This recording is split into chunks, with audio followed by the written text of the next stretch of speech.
Para nossa edificação, hoje nós vamos ler em Oséias, capítulo 6. Eu passo a ler com você, ok? Oséias, capítulo 6.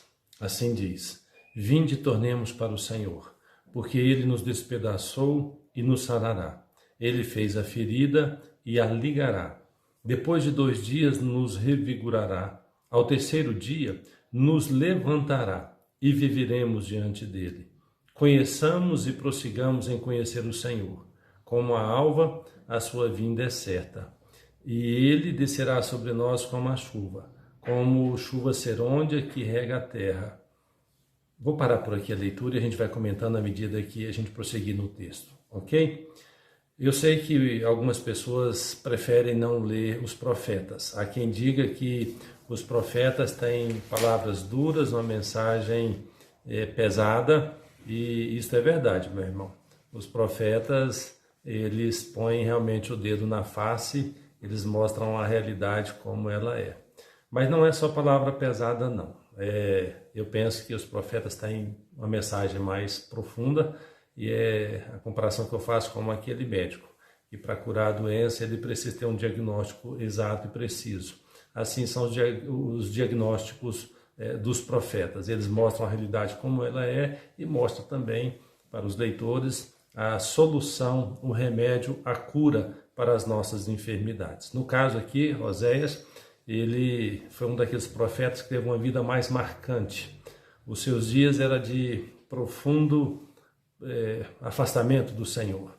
E a tal ponto que Deus disse para ele, essa é uma coisa que me encanta nos profetas, especialmente porque não fui eu que vivi, não é? Mas o que me encanta ali é que os profetas, a mensagem deles de repente era o que eles viviam. Oséias é um caso desses muito interessante. Deus disse para Oséias casar com uma mulher prostituta, e essa era a mensagem. Israel, o povo de Deus, tinha se prostituído, tinha abandonado o seu Deus, no caso o seu marido, foi o que a esposa dele fez. Então, antes do que ele falava, a sua vida, a sua vivência era a mensagem principal. Muito bem, Oséias viveu então em dias de grande afastamento do Senhor. E é isso que a gente vai ver. Diante do afastamento, diante de tanta corrupção, de tanto pecado e as suas consequências, a pergunta é: mas tem esperança? Tem remédio para uma doença tão generalizada como era naqueles dias, a vida social e espiritual do povo? É isso que eu quero ver com você. Nós estamos vivendo dias que penso que não é muito diferente dos dias de Oséias. Há uma corrupção quase que generalizada, e não estou pensando só a nível de governos. Há uma corrupção moral, espiritual em nossos dias. Daí a importância de nós estarmos sempre lendo os profetas e meditando neles, não é? Muito bem, esse é o contexto. Aqui eu quero ver com você um pouquinho do diagnóstico levantado pelo próprio Deus através de Oséias. Deus vai mostrar para eles qual é a realidade deles, para depois dizer: olha, a solução é esta, ok? Bem, o diagnóstico começa aí no verso, deixa eu ver com você aqui, por exemplo, verso 4, 6:4. Deus pergunta: que te farei, ó Efraim? Efraim é uma das palavras para Israel. Que te farei, ó Efraim? Que te farei, ó Judá? São dois povos que ao mesmo tempo é o povo de Deus. Você que conhece a Bíblia sabe que houve um tempo, o reino se dividiu em dois, Israel e Judá. Israel às vezes era chamado de Efraim por ser a tribo mais forte, mais poderosa entre as 10, ok? Deus está falando com o seu povo no geral, no todo, incluindo aqui os dois reinos, do norte e do sul. Então, que te farei, ó Efraim? Que te farei, ó Judá? Não estava tendo nenhum melhor do que o outro, ambos estavam na mesma enfermidade. Verso 4 ainda: porque o vosso amor é como a nuvem da manhã, e como o orvalho da madrugada, que cedo passa. Não amavam a Deus verdadeiramente. Era muito mais de fachada, muito mais em termos de uma história que foi construída ao longo dos tempos, através do amor, fidelidade de Deus, a sua aliança a si próprio. O povo não era isso. Diziam amar a Deus, o outro profeta já dizia, mas era só de boca para fora. O amor para com Deus não era verdadeiro.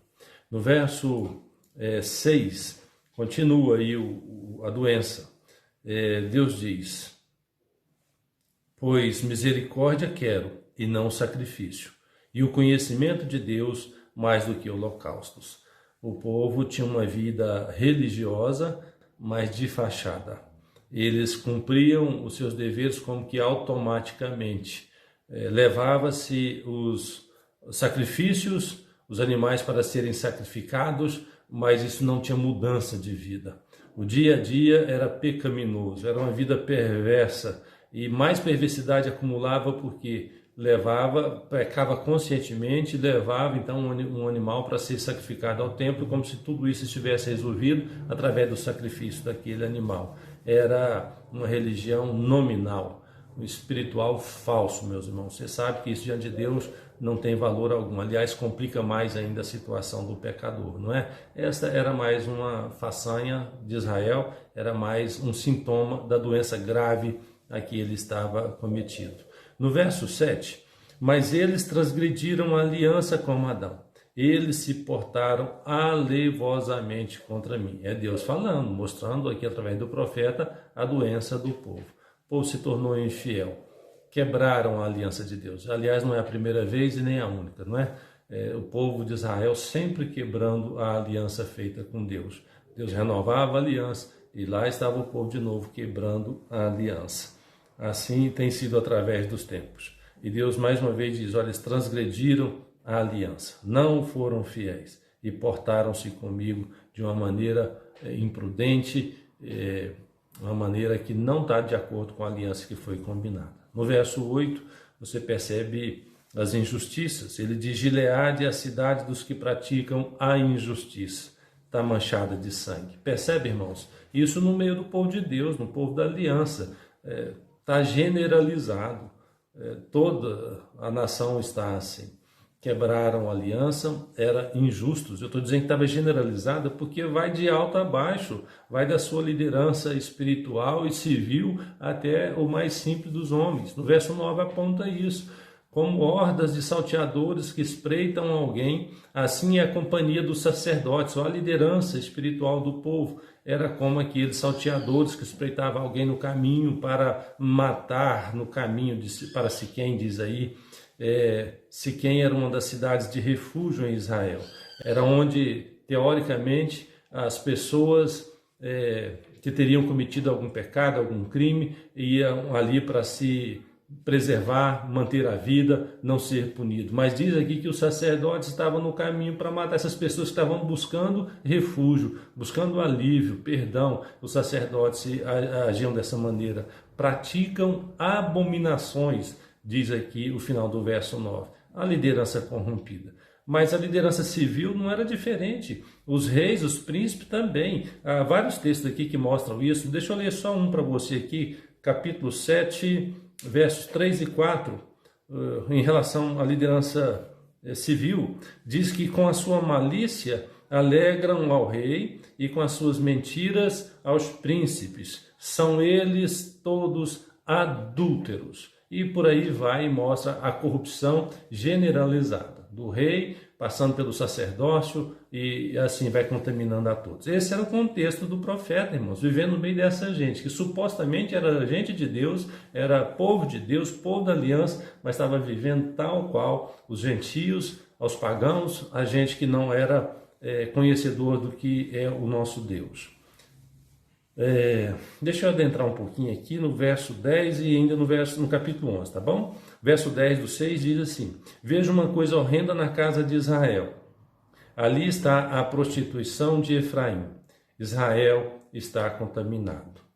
Verso 11: Também tu, ó Judá, na mesma forma vai sofrer as consequências, será ceifado, diz aqui. Mas há uma outra doença, enfermidade aqui no povo, era a prostituição. E essa prostituição tanto era prostituição física mesmo, corporal, carnal, como era também a espiritual. Veja que uma coisa está ligada à outra. E Deus sempre usa essa expressão para mostrar que a prostituição é espiritual, porque a Bíblia mostra Deus em vários lugares como sendo o marido. E essa é uma figura muito interessante aqui em Oséias, porque Deus vai mostrar a realidade dele, Deus, marido, com Israel, sua esposa, da mesma forma que Oséias, o marido, que ama uma mulher prostituta, que vai embora, fica com outros homens, ele vai atrás, ele a compra, ele a resgata por um preço, traz para ser sua esposa de novo. Essa é a história de Deus para com Israel também. Então aqui é mais um sintoma da doença de Israel, a prostituição física, carnal e também espiritual. Essa era parte da doença de Israel, então. Ainda tem mais, mano. Vamos dar uma olhadinha aqui no capítulo 7 seguinte. No verso 1 do capítulo 7, seguindo aí, diz: quando me disponho a mudar a sorte do meu povo e a sarar a Israel, se descobre a iniquidade de Efraim, como também a maldade de Samaria, generalizado, como eu disse, porque praticam a falsidade.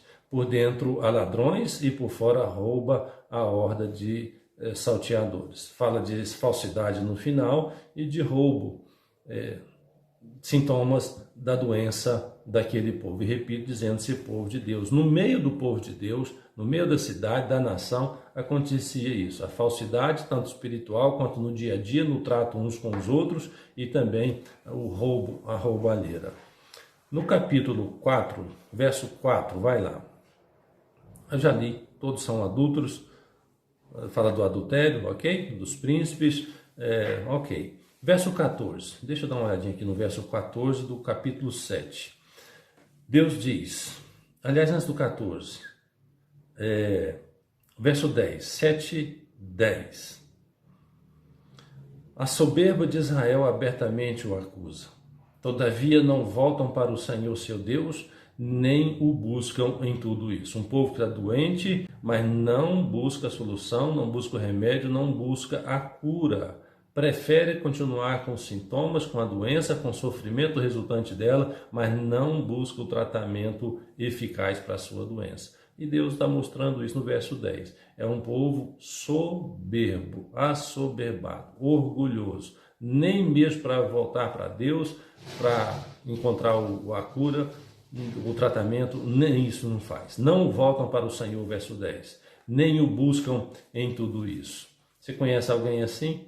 Orgulhoso, soberbo, está doente, está precisando de cura, não tem remédio para a sua enfermidade, a não ser a ir ao médico, ao tratamento conveniente, mas não vai, prefere continuar do jeito que esteve, não é?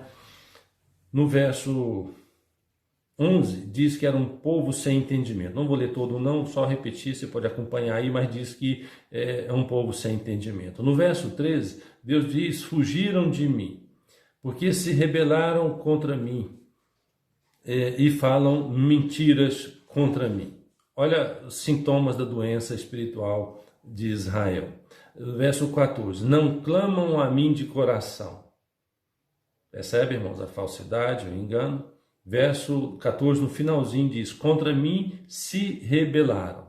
E no verso 16 diz que há insolência na sua língua. Enfim, no 8, verso 1, ele diz que transgrediram a minha aliança, se rebelaram contra a minha lei. E prossegue. Oséias é farto em mostrar a doença espiritual, social e a injustiça praticada por aquele povo. A doença, então, o autorretrato, o raio-x feito da nação, do povo, é desesperador. A doença é praticamente incurável. A pergunta que fica é, nesse quadro, há o que fazer com a doença tão generalizada? Poderíamos dizer, se fosse nos dias de hoje, uma doença terminal. Há esperança? Há esperança para quem está numa situação tão desesperadora como estava Israel e Judá? Meu irmão, e aqui que está a boa palavra dos profetas. Aqui está a boa palavra de Deus para alguém que, talvez como Israel, povo de Deus, tem vivido uma vida que não é para si, não é para filho de Deus. Está vivendo fora dos propósitos de Deus, está se adoecendo física e espiritualmente. Você conhece alguém assim? Talvez você vai até dizer, não, mas eu não fiz tudo isso, esse quadro, esse diagnóstico não é tudo isso, não, eu não sou tudo isso, tá bem. Mas em alguma coisa você se assemelha a isso aqui? Você conhece alguém, tem alguém próximo de você que está numa situação semelhante a essa? Eu pergunto isso, meu irmão, porque há esperança. A solução existe. E é isso que eu quero pegar com você aqui agora. Qual é a esperança? Qual é o remédio?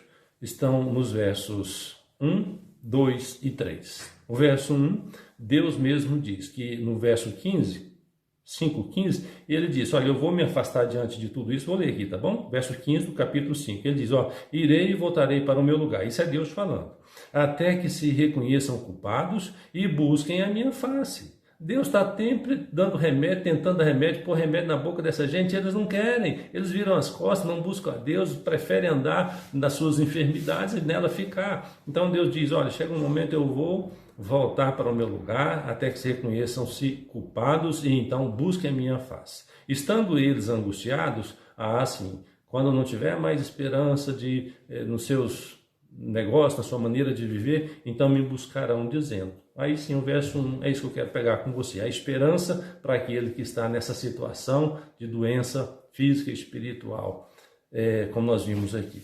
Diz o verso 1, vinde e tornemos para o Senhor. 6:1, vinde e tornemos para o Senhor, porque Ele nos despedaçou e nos sarará. Ele fez a ferida e Ele a ligará. Depois de 2 dias, nos revigorará. Ao terceiro dia, nos levantará e viveremos diante dele. Conheçamos e prossigamos em conhecer o Senhor. Como a alva, a sua vinda é certa, e ele descerá sobre nós como a chuva serôdia que rega a terra.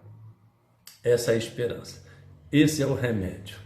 Daqui vem a cura. Deus é aquele que pode trazer cura e diz, para o que o busca, para aquele que torna para Deus, volta-se para Deus, por pior que esteja o seu estado, por pior que esteja a sua saúde física e espiritual, volte-se para Deus, torne-se para Deus, porque Ele fez a ferida, Ele a ligará. Ele despedaçou, mas Ele sarará. Eu chamo a sua atenção para esses verbos. No verso 1, ele diz que Ele nos sarará, Ele ligará a ferida. No verso 2, Ele nos revigorará, Ele nos levantará, nele viveremos diante dele. Percebe, irmãos? Diante de tanta bandalheira, tanto pecado, tanta destruição, consequências do pecado, há esperança para aquele que se volta para o Senhor verdadeiramente, com arrependimento, sinceramente, busca o seu perdão e quer acertar com Deus. Há esperança, portanto. Esse é o remédio, é voltar-se para Deus, reconciliar com Deus. Arrependido vai receber o perdão. Eu quero encerrar lembrando que Jesus nos conta de um jovem que também a semelhança de Israel. Ele tinha tudo. Tinha um pai amoroso, tinha o seu cuidado, a casa paterna e tudo que aquilo poderia lhe proporcionar. Mas ele decidiu afastar-se do pai. Foi embora e gastou o seu tempo, seus bens e praticamente tudo, ao ponto de, por fim, ele cair em si. E caindo em si, ele diz, levantar-me-ei, chega de estar entre os porcos, chega de estar na lama. Isso não é vida para mim. Eu tenho um pai que me ama e tem tudo de melhor, de onde eu saí. Eu vou me levantar, irei ter com meu pai e lhe direi, pequei contra o céu e diante de ti. Já não sou digno de ser chamado teu filho. Trata-me apenas como um dos seus empregados, já serei muito feliz. E então aquele jovem se levanta do meio dos porcos e volta para o seu pai. O pai o recebe, o abraça, o beija, dá-lhe um banho, restitui-lhe o anel de ouro, a autoridade, as sandálias. Ele não é mais um peregrino, ele não é mais um fedorento entre os porcos. Assim, Jesus, ao contar essa parábola do filho pródigo, há uma aplicação aqui no nosso caso e em relação a Oséias. Alguns de nós nos tornamos como este jovem que saiu de casa. Alguns de nós estamos na condição daqueles dias de Oséias. Era uma situação muito delicada. A enfermidade era grave. Mas eu quero insistir nisso. Há esperança. Por pior que seja o nosso estado, se voltarmos para o Senhor, Ele é misericordioso e compassivo. Deus perdoa o pecador. Deus perdoa o pecador. E Ele está pronto para te perdoar. Como aquele pai amoroso recebe o filho, está de braços abertos para restaurar a sua dignidade, a sua pessoa. Deus quer fazer isso com você, querido. Se porventura você está vivendo uma situação assim, ou tem alguém vivendo uma situação assim, conte para ele. Se é você, volte-se para Deus enquanto é tempo, porque Ele é rico em perdoar. Quero orar com você. Deus, Pai Celeste, Deus onipotente que pode todas as coisas. O Senhor também nos conhece. Deus, o Senhor conhece cada vida, cada pessoa que estará ouvindo agora essa meditação. E eu quero te pedir em nome de Jesus, se porventura alguém ao ouvir essa mensagem estiver na situação de Israel, situação de Judá, na situação daquele jovem que Jesus contou, Deus, eu te peço, em nome de Jesus, torne-o de volta, mude o seu coração, mude a sua vida, o seu andar, mude os seus caminhos, traga o Senhor para junto de ti, porque essa é a única esperança. No Senhor há perdão, no Senhor há cura, o Senhor restaura. O Senhor nos traz de volta à vida aquele que já estava com o pé na cova. Glórias a ti, porque o Senhor pode fazer isso, está disposto a fazer. O Senhor tem feito e cremos que até o último dia, enquanto houver esperança, o Senhor estará fazendo. Até que Jesus volte, a esperança para o pecador. Portanto, Jesus, receba esta pessoa, se porventura estiver na situação ao ouvir esse vídeo. Eu te peço e eu te louvo. Pelo meu Deus, o meu Senhor e Salvador Jesus Cristo, a quem pertence toda a honra, toda a glória, hoje e eternamente. Amém. Meu irmão, Deus te abençoe, Deus te dê um bom dia, uma boa semana. Fica na paz do Senhor Jesus Cristo. Amém.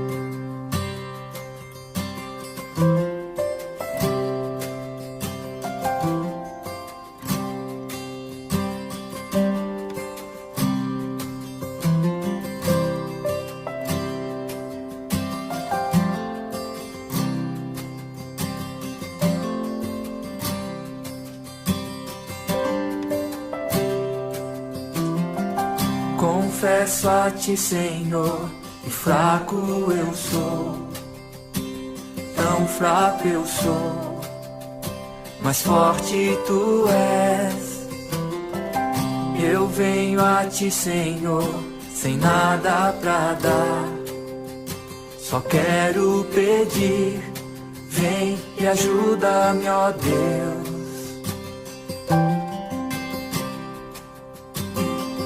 Confesso a ti, Senhor, que fraco eu sou, tão fraco eu sou, mas forte tu és.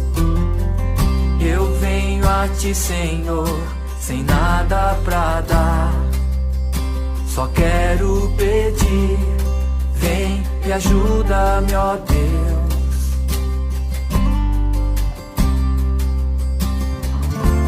Coração quebrantado e humilde, não rejeita, Senhor. Estenda-me tua graça e deixe teu amor fluir. Por misericórdia nós clamamos, faz chover perdão e graça sobre mim, perdão e graça, e lava-me, Senhor, pois hoje eu preciso do teu amor. Faz chover perdão e graça sobre mim, perdão e graça, e lava-me, Senhor, pois hoje eu preciso do teu amor.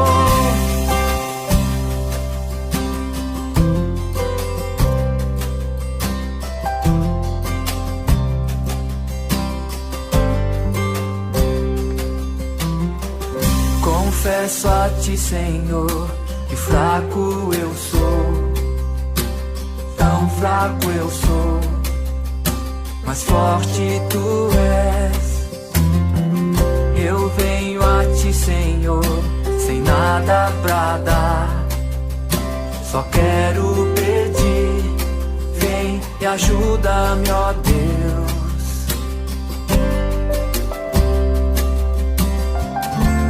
Coração quebrantado e humilde, não rejeita, Senhor.